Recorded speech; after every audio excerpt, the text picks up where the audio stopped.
What's poppin' YouTube? Welcome back to the Shuffle Squad. Zach Lesage here. We're going to be going over some post-rotation decks. Expect 4 to 5 post-rotation decks per video. I'm planning on doing 2 or 3 of these videos in the upcoming week. And I really just want to kind of share what our post-rotation metagame is shaping up into. Now, I've kind of gone through the city leagues, Japanese League Cup equivalent-esque tournaments, and I've just been like looking at like different lists, making a little adjustments here or there. I'm a tinkerer, right? Like anyone else. Sometimes I just can't rip lists from city leagues. Maybe sometimes I do. But either way, these decks are not going to be ordered in any kind of fashion. I'm just going to be kind of explaining the strategies if you aren't necessarily new to them, or like if you are new to them or whatever. And lists are going to be available in the pinned comment. If that sounds like a good deal, give this video a like, share it with your friends, subscribe to the channel, please. It'd be awesome. We're getting pretty close to 30K subs. And let me know in the comments which deck you're rocking with post-rotation.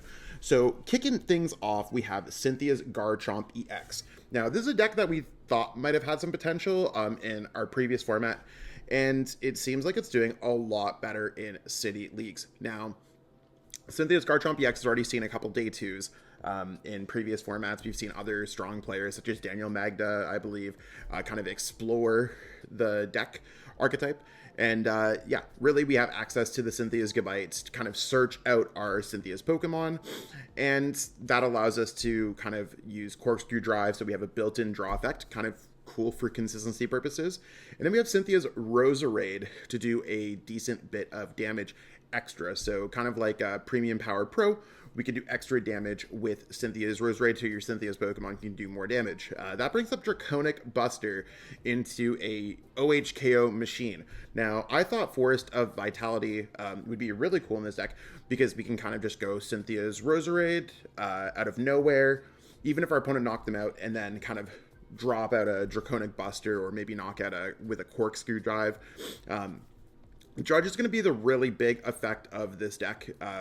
I know there's only 2 copies. Maybe it's something that I want to kind of add a few more copies. Because we have access to Corkscrew Drive, we're pretty good at utilizing this card. So Corkscrew Drive, after a Judge, we get to recover. Our opponent doesn't necessarily get to. We have access to Unfair Stamp. Unfair Stamp seems to be one of the bigger aspects post-rotation. And of course, we got the fabled Pokepad, one of the tough hits from Ascended Heroes. So the only really new energy we get is, I believe it's Rock Energy. Rock Energy prevents all effects of attacks to the Pokemon that this is attached to. It might be fighting Pokemon this Pokemon's attached to. Anyways, I just thought it would be good with Dragapult being quite a strong deck in our post-rotation formats to maybe prevent the damage counters. Now, maybe they'll run Enhance Hammer or something else like that. But I just was like, okay, since we already have all these ways and we're discarding energies anyways, we'll probably naturally draw into it between like just Lilies or like our draw per turn or Corkscrew Dive. So I think that Cynthia's Garchomp EX has some merit to it. Probably like a little bit more. Like my first thoughts are like, this seems more tier 2-ish than tier 1. But that's better than it was. Maybe tier 1.5. I mean, if you're a Cynthia's Garchomp believer, it's definitely one of those times to like break this deck out.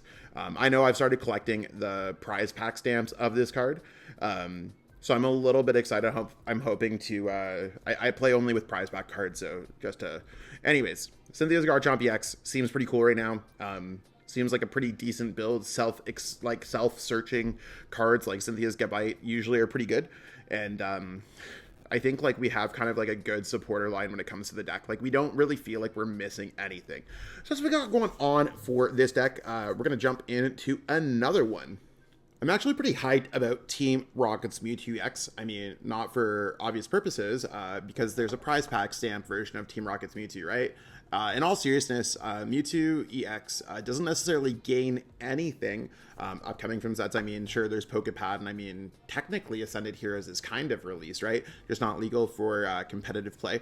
But when it comes to the post-rotation format, we have access to a big psychic attacker, and with Lily's Clefairy EX, we might have a Pokemon that's able to take out Dragapult, right? So we got to kind of think about like the tier S decks of the format and how do we counter them. So it doesn't necessarily look like we're going to have like 4 huge big decks in this format. Maybe I'm wrong, and maybe that's what it's going to be. But in our early format, I think Dragapult's kind of the big bad deck, and that every other deck is like vying for that second place while also trying to counter Dragapult, which means we might see the metagame shift a little bit more than we have seen with our Phantasmal Flames metagame that we're currently within.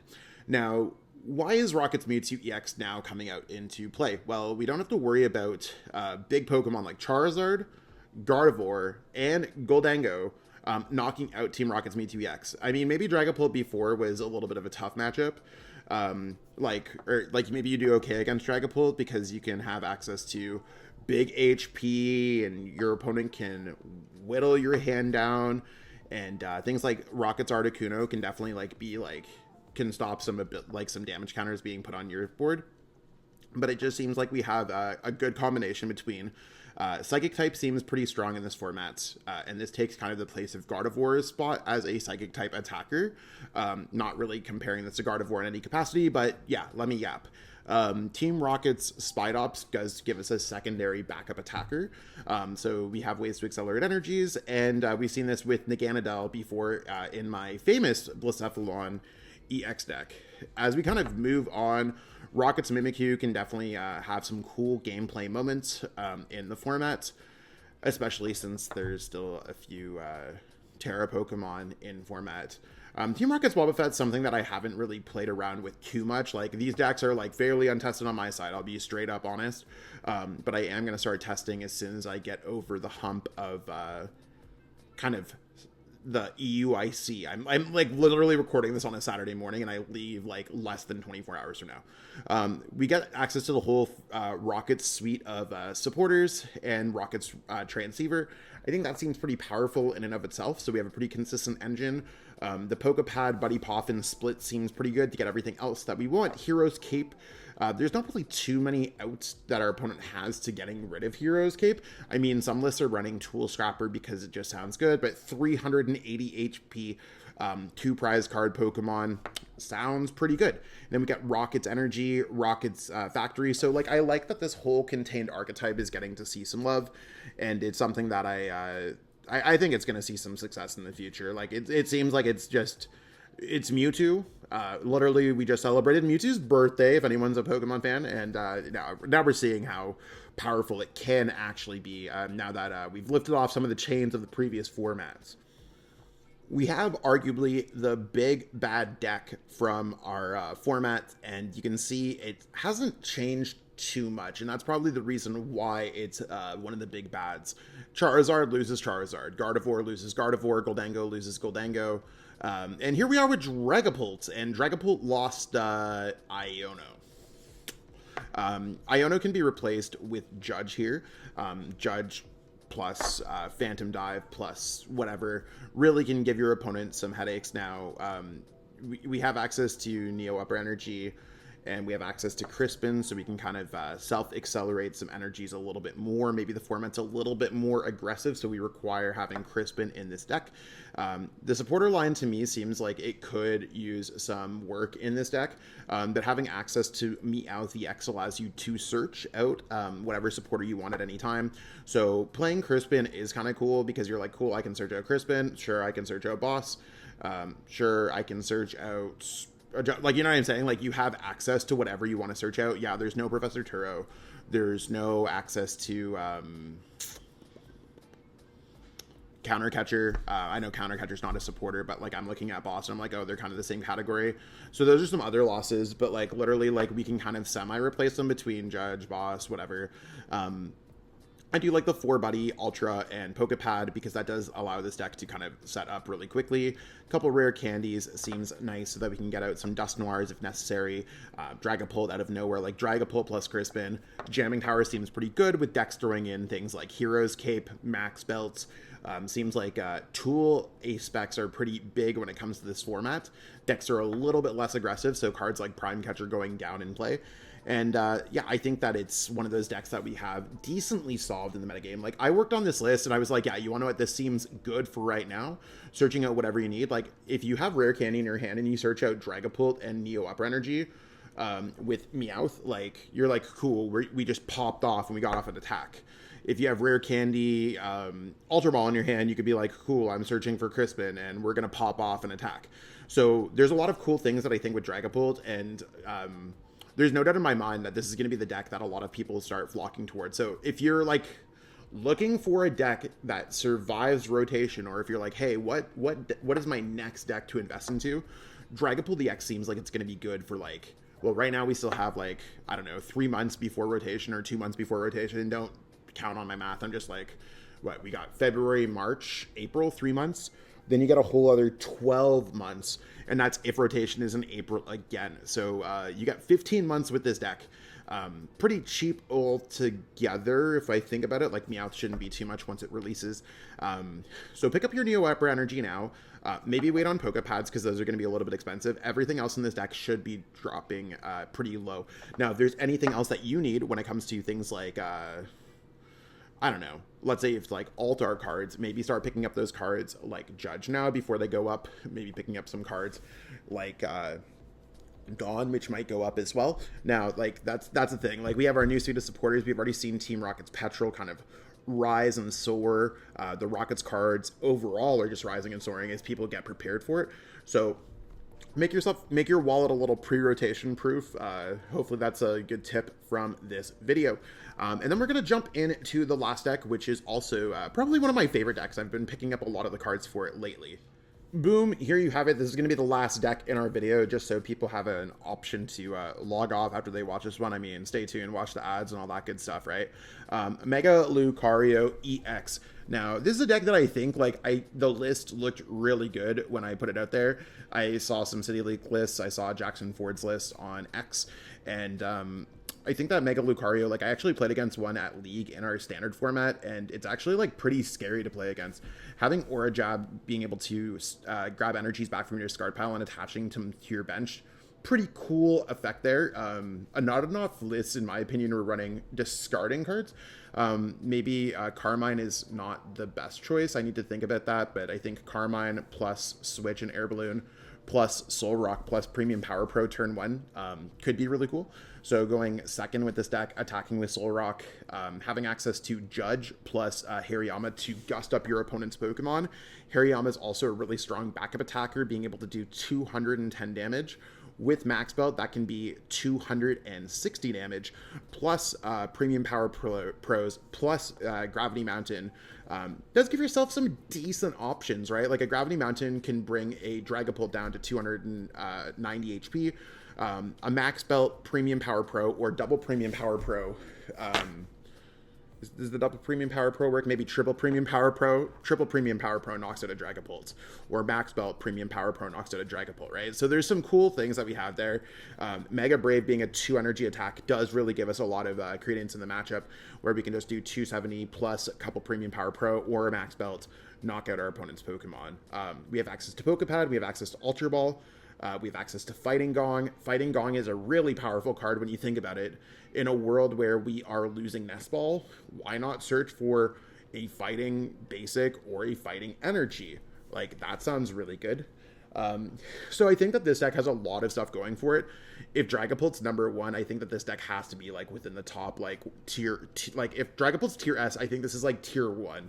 And that's my early thoughts on the deck. Like, you have built-in draw, you have built-in early attack, you have built-in gust, you have built-in numbers that hit at a low energy cost. Now, it is worth 3 prize cards, so that is something to consider. Like, and that might be one of the reasons why Dragapult is kind of crushing it out there. And the only thing that I can see holding this deck back is that it is weak to Psychic. So other decks like the the Team Rockets Mewtwo might be able to hit you for a lot of damage. And maybe out prize race you, but then also you have Hariyama, and you could power up the Hariyama and attack with it. So, like, I like that everything can attack in this deck. Your opponent can't, like, boss stall or anything else like that and gust up one of your Pokemon and trap it. Like, every single Pokemon can attack. And usually decks like this end up being pretty cool. So thematically, I like how this works out. I like that it's a pure fighting deck. Lucarios are, like, cheap if you're trying to get, like, this whole deck is, like, I think I could go to the store with $20 minus the Pokepads and maybe the Max Belt and bring back change. So keep that in mind. But I do think that Mega Lucario is a deck, like, if you're trying to pick up all the, like, fancy shiny pieces, maybe start picking those up right now. But otherwise, I think that it seems like a really cool deck across the board. And yeah, that's our last deck today. Now, I will be recording more of these videos, so if there's decks that you want to see, or if you're like, hey, I saw or heard about this deck in Japan, what do you think about that? Let me know. I'm probably going to end up putting it into a video because there's only, I mean, there's only so much more I can show about top 10 Phantasmal Flames decks.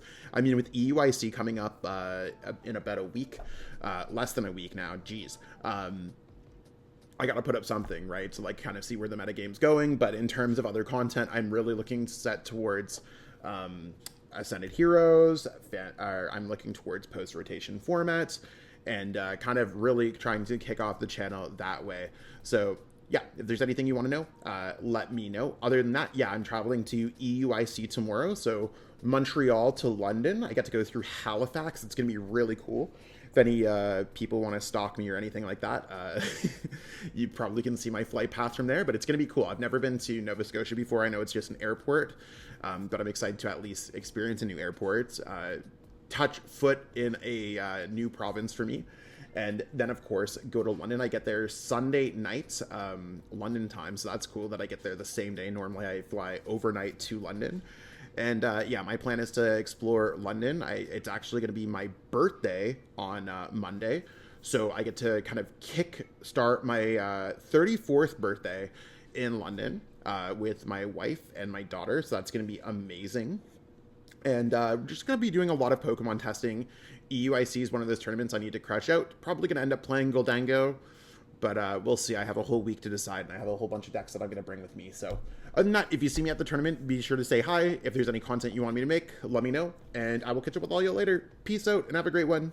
Want to support the Shuffle Squad? Be sure to check out all of our sponsors in the description to pick up Pokemon TCG singles, sealed, and PTCG live codes.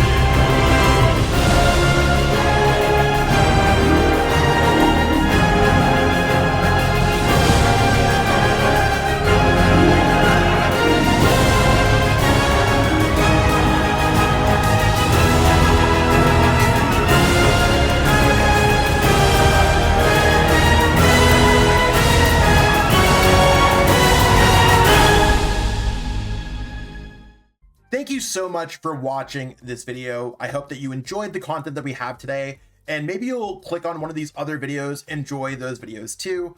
If you haven't already, give this video a like, subscribe to the channel, and let us know in the comments what video you want to watch next. Until next time, we'll catch up with all y'all later. Have yourself a great day.